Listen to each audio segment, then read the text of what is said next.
Bonjour, je suis frère Thomas de la paroisse Saint-François de Sales à Genève. Nous allons parler ensemble du temps liturgique de l'Avent et je voudrais vous montrer en quoi le temps de l'Avent est un temps pour booster notre espérance, un temps pour goûter la joie de l'espérance.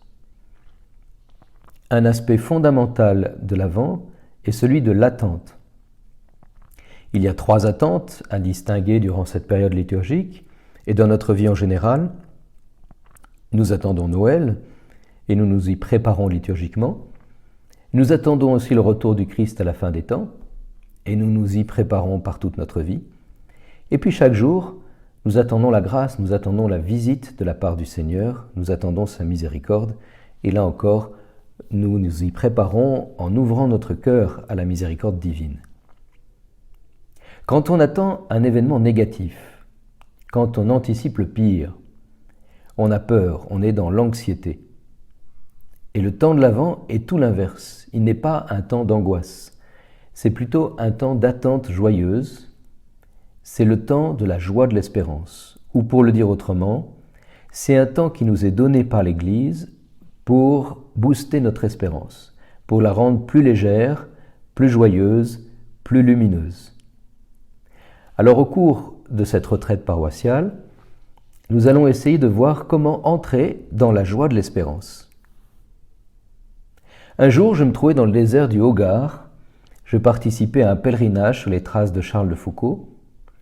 Nous étions en plein désert, il faisait très chaud, et nous n'avions plus d'eau. Pourtant, les Touaregs qui nous accompagnaient avaient l'air tranquilles et joyeux.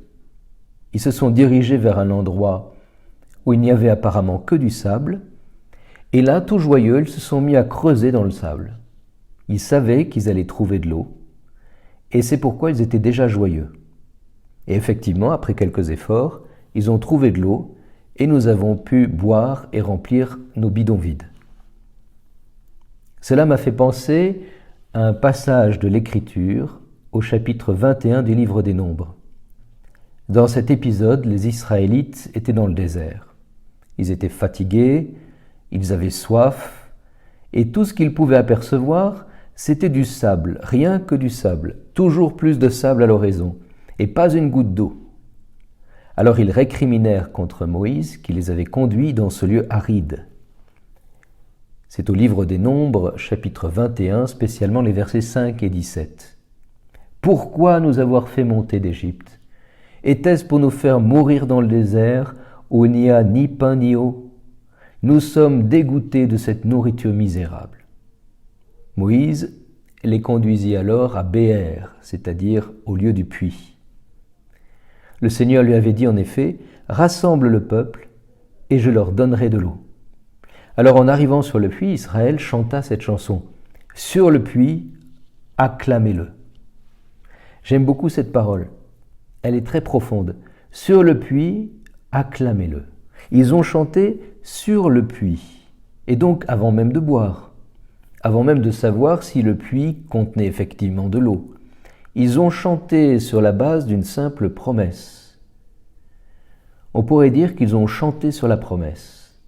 Et c'est cela, ce qu'on pourrait appeler le chant de l'espérance. Il y avait une promesse, et les Hébreux ont fait un chant avant que la promesse soit accomplie.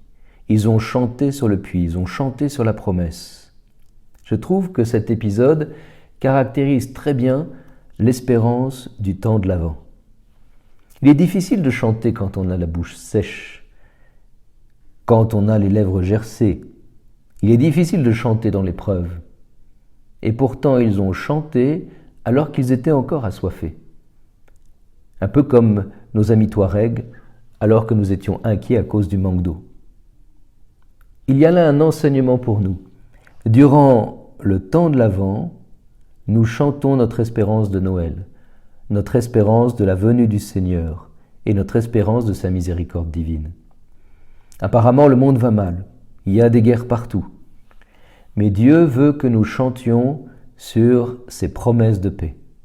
À Noël, nous réentendrons ces paroles des anges, « Paix aux hommes aimés de Dieu ». Il faut anticiper cette joie. Durant le temps de l'Avent, nous sommes invités à chanter et à adorer le Seigneur sur le puits, Sur le puits, acclamez-le. C'est-à-dire à chanter et adorer, quand bien même une petite voix dirait dans notre tête « Tu ne vas pas trouver d'eau, il n'y a que du sable, tu ne vas pas y arriver, tu ne vas jamais rencontrer la bonne personne, tu ne t'en sortiras pas, le monde va trop mal ». Il est facile de chanter quand la promesse est accomplie, quand l'eau jaillit de la source, quand tout va bien et que tout nous réussit. Mais le Seigneur nous dit, même quand tu es dans le désert, qu'il y a juste un puits caché et pas encore de jaillissement d'eau, chante sur le puits, chante sur la promesse. Chantez donc sur la promesse de Dieu autant que vous pouvez durant cette retraite. Faites-le au moins quelques minutes par jour. Chantez sur la promesse avant même que la réponse n'arrive. Saint Augustin a cette belle formule « Nous sommes invités à chanter au Seigneur un chant nouveau. L'homme nouveau connaît ce chant nouveau. » Le chant est une affaire de joie, et si nous y réfléchissons plus attentivement, il est affaire d'amour. Donc celui qui sait aimer la vie nouvelle, sait chanter le chant nouveau. Personnellement, il faut que je vous avoue quand même que j'aime bien la musique blues. Mais ça, c'est sans doute mon côté dépressif, car le blues chante sur les problèmes. Dans la musique blues, c'est toujours « Ah, je vais mal »,« Ah, my baby is gone », etc. En fait, il y a mieux à faire que cela. Chanter du blues sur ses problèmes, c'est facile. C'est trop facile. Il est facile d'être négatif. Ce qu'il faut, c'est essayer de chanter en anticipant la victoire. Chanter sur la victoire avant même de voir la victoire.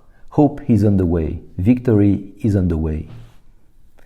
Et cela n'est pas seulement une technique de développement personnel, analogue à la méthode Coué par exemple. C'est tout simplement le propre de l'espérance chrétienne. Car notre espérance nous fait croire que Dieu est plus fort que toutes les prédictions de malheur. Dieu est plus grand que la sécheresse. Voici donc notre premier point de méditation pour cette retraite paroissiale.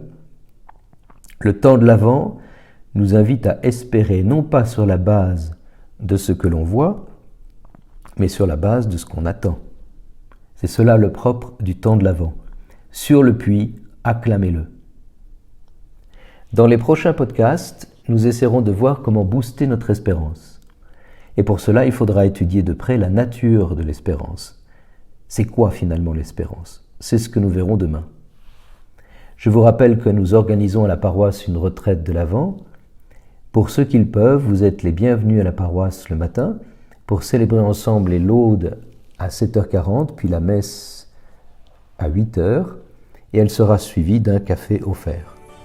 Eh bien, je vous dis à demain.